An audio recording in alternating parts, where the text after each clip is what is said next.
বিসমিল্লাহির রহমানির রহিম। আসসালামু আলাইকুম ওয়া রাহমাতুল্লাহি ওয়া বারাকাতুহু। প্রিয় দেশবাসী, প্রিয় বাংলাদেশের সকল মুসলমান, বিশ্বের সকল মুসলমান সকলের প্রতি ঈদ শুভেচ্ছা। তাকাব্বালাল্লাহু লানা ওয়া লাকুম সালিহাল আমাল। ইতিমধ্যে ঈদ উল ফিতর সমাপ্ত হয়ে শাওয়াল মাসের আজকে 2 তারিখ। সকলকে শাওয়াল মাসের শুভেচ্ছা জানাচ্ছি। আমি আপনাদেরকে একদম সংক্ষেপে শাওয়াল মাসের গুরুত্বপূর্ণ একটি আমল সম্পর্কে এই মুহূর্তে বলতে আগ্রহ প্রকাশ করছি। তা হলো, আপনারা জানেন যে রমজানের রোজা পালন শেষে শাওয়াল মাসেও 6টি রোজা আছে।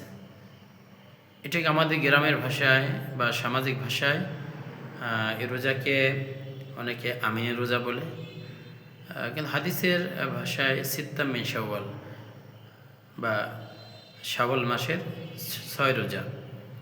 যেমন হাদিস শরীফ আছে, নবী করিম সাল্লাল্লাহু আলাইহি ওয়াসাল্লাম ইরশাদ করেন, মান সামা রমাদান সুম্মা আতবাআহু সিত্তাম মিন শাওয়াল। তো হাদিস শেষ পর্যন্ত।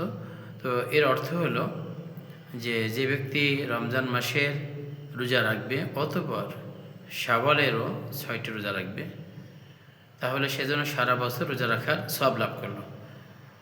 সুবহানাল্লাহি বিহামদিহি সুবহানাল্লাহিল আযীম। কত বড় সৌভাগ্য!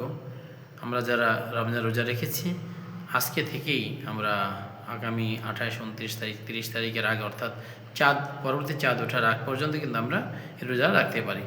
এবং রোজাগুলো ইচ্ছাগুলো আপনি একসাথে রাখতে পারেন অথবা আলাদাভাবে রাখতে পারেন, ভিন্ন ভিন্নভাবে। অর্থাৎ একটা রাখলেন, 2 দিন রাখলেন না, পরের দিন রাখলেন, এভাবে আপনি রাখতে পারেন।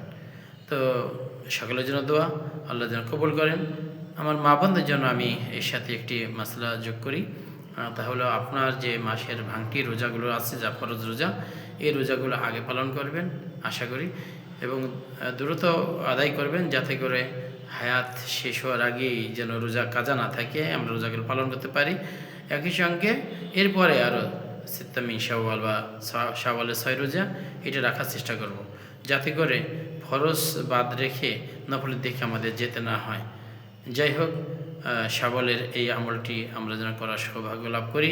আল্লাহ রাব্বুল আলামিন আমাদের সকলকে আল্লাহর পথে চলার, নামাজ পড়া, রোজা রাখার, তাসবিহ তাহলিল করা, হজ ফরজ হইলে হজ করা, আর জাকাত ফরজ হলে জাকাত আদায়ের, এবং সর্বদা ঈমানের সাথে থাকার তৌফিক আল্লাহ দান করেন। আমিন। আমা আলাইনিল বালাগ। আসসালামু আলাইকুম ওয়া রাহমাতুল্লাহি ওয়া বারাকাতুহু।